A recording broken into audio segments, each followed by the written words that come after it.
Occasionally, the sun vanishes. It comes back, but on the whole, this is a distressing event that allows for many vampires to emerge. But the sun isn't actually gone. My sources tell me that it merely went somewhere else, sunning another part of the world. Without question, this is intolerable. So, what if we use a mirror in space to redirect that sunlight from there to here? A ridiculous idea right out of a movie, and indeed it somewhat reflects the plot of the 1971 James Bond movie, Diamonds Are Forever.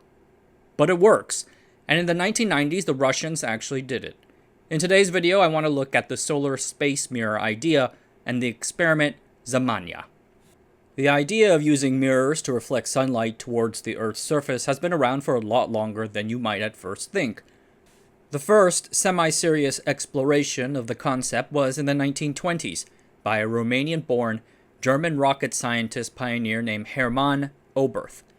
In 1923, he wrote a book called The Rocket to Interplanetary Space.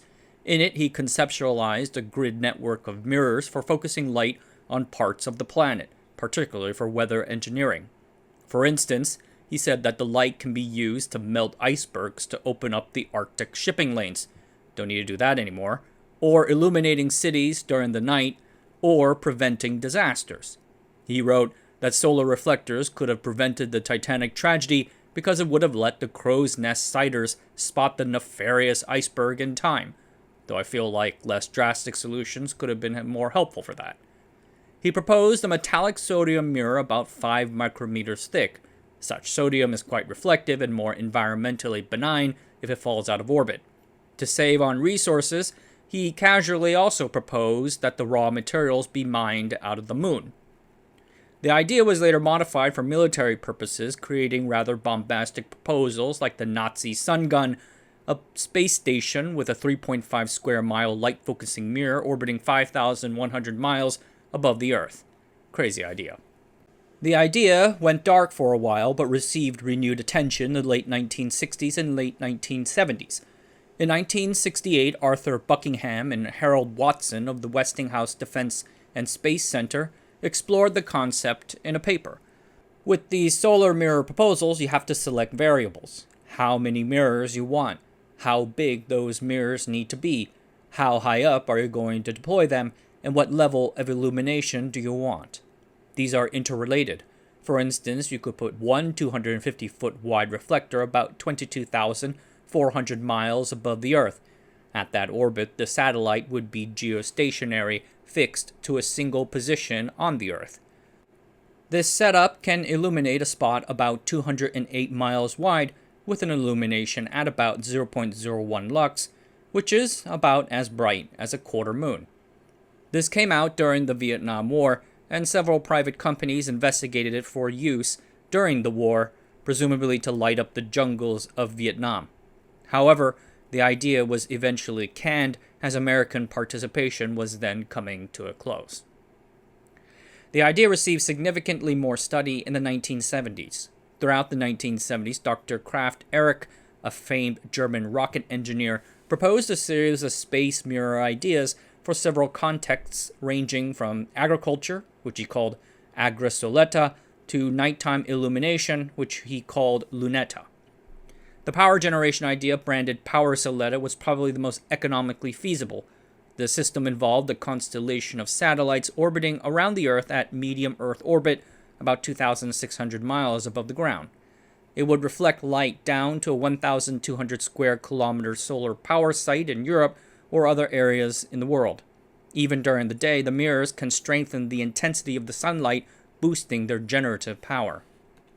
Assuming that the panels have about 15% efficiency, very achievable, each solar power station could generate energy equivalent to 80 to 100 million tons of oil. One core issue was achieving the necessary illumination for solar power. Depending on the height of their orbit, at least 10 large mirror satellites would have been needed, and putting that much into space was seen as a challenge. There were other issues. Paying for and building these massive solar plants plus distributing their power would have been immensely capital intensive. Moreover, some of the proposed orbits went through the Van Allen radiation belt, which would damage the satellites' long-term capability.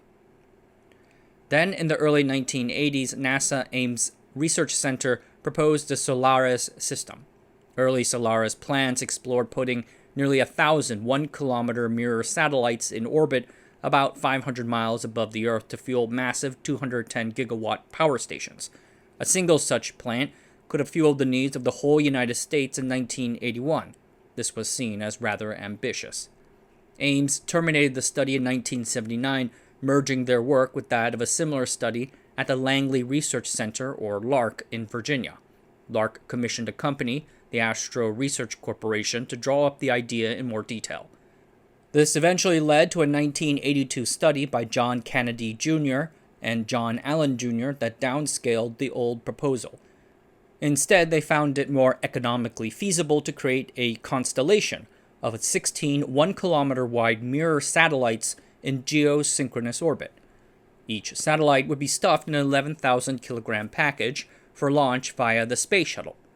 But the shuttle can't reach geosynchronous orbit by itself, so after the satellite unstuffed itself, it would have to float up to that orbit by doubling as a solar sail. That would take like 10 months. The study concluded that such a constellation can illuminate a 200-mile wide area with a light of intensity of about 8 lux. To compare, the full moon is anywhere from 0.1 lux to 0.32 lux. Office lighting is about 500 to 1,000 lux, so 8 lux is like a medium street light. It would basically replace such street lights in America's big cities, extending the day by like an hour or two. The study's authors saw the constellation as being capable of illuminating urban areas during late rush hours or helping with winter work in Alaska. The total estimated cost was $1.3 billion in 1981 dollars, or about $3.4 billion today. Based on electric lighting costs, it would pay for itself in 5 years, not to mention the real non-monetary benefits of a few extra hours of daylight, especially during the winter. To be honest, I'm not against this. I loved how the sun went down at like 9 p.m. in Europe while I was there in the summer. The environmental impact of such a constellation was never deeply investigated, but a contractor reviewing the old Solaris project argued that it would turn the lit area into a massive heat island, creating tornadoes and hailstorms in neighboring areas. The Ames team vociferously protested this. Unfortunately, government funding never emerged for this proposal, and it never moved forward towards reality.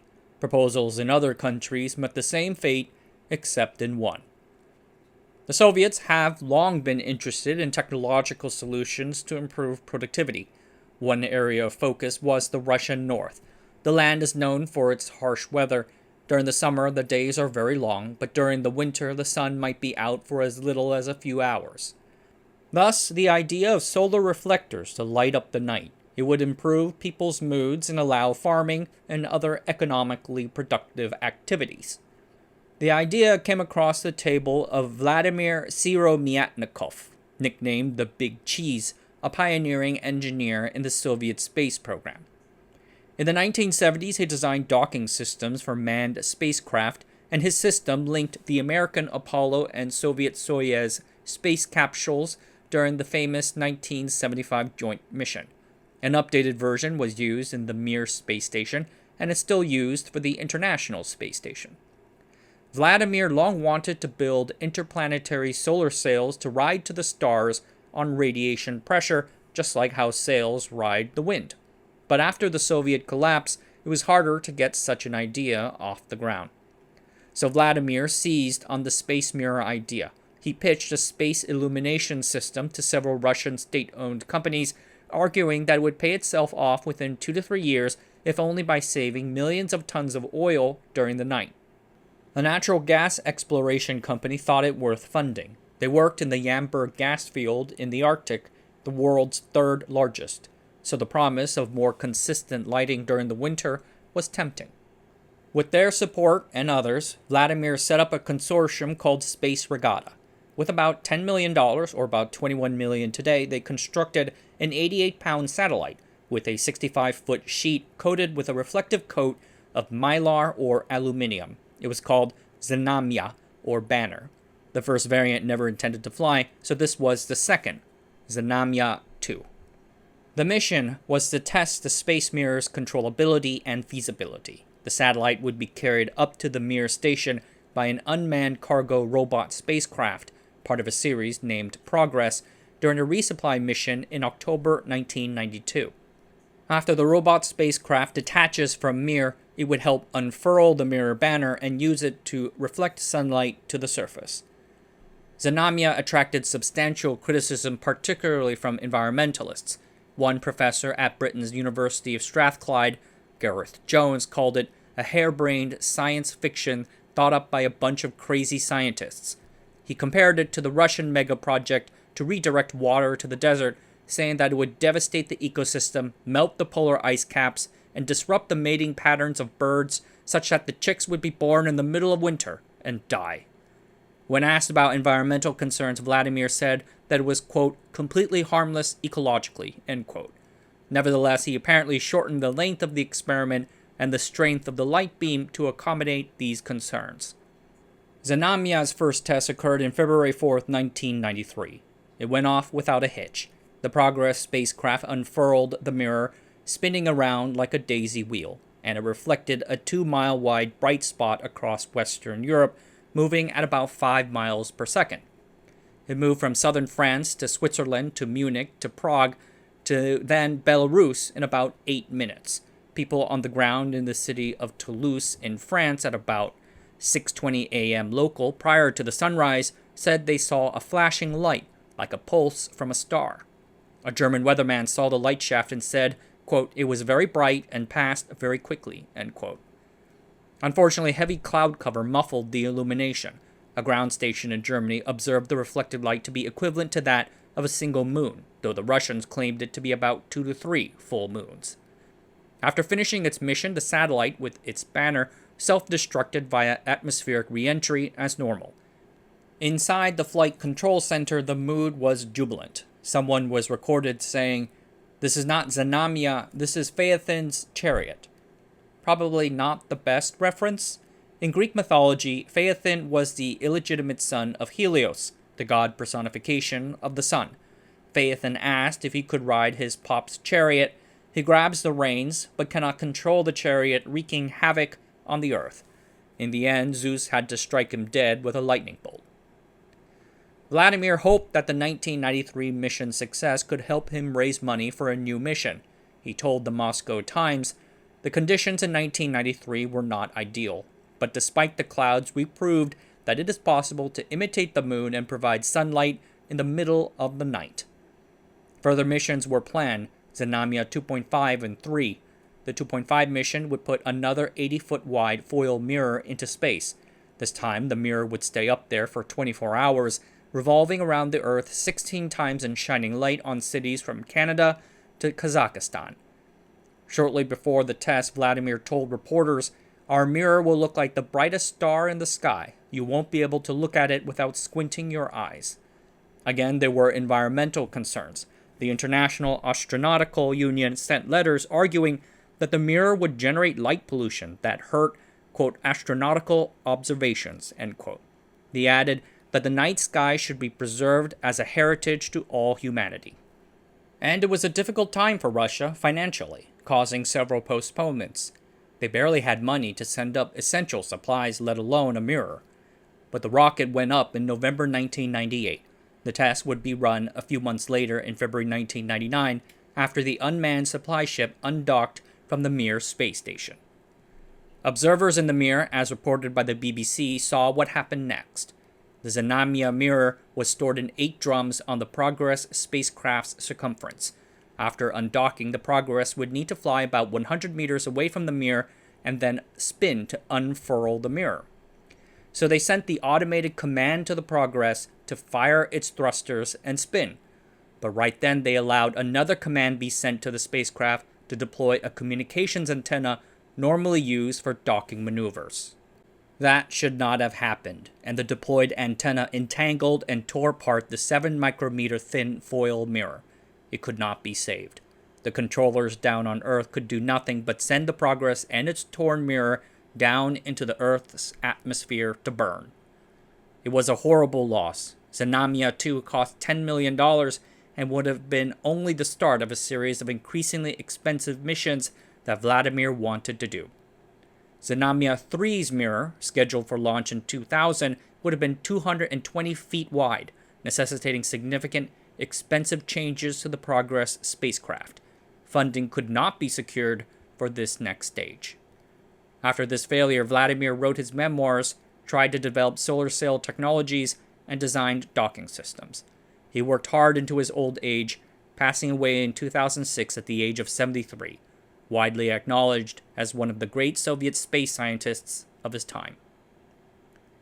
I want to thank the patron Gal for bringing Znamya to my attention. As soon as I saw it, I knew I had to do it. Since Znamya, there has not been much solid progress on the solar mirror front, but recently I came across a startup called Reflect Orbital on a YouTube channel called S3, and they were armed with a similar idea. The comments were properly skeptical, and to be honest, I was too, starting out. But nobody disputes the science, and the story of Znamya's 2 test launches says that the idea has at least some bit of economic merit, though there seems to have been horrendously little work done on potential environmental or societal disruptions. Older proposals had to grapple with the outrageous costs of putting something into orbit. SpaceX's rise as a high-volume launch company may have changed that. Throw in the crashing costs of building solar farms, and I wonder if it might work this time. A guy can dream, right? Alright everyone, that's it for tonight. Thanks for watching. Subscribe to the channel, sign up for the Patreon, and I'll see you guys next time.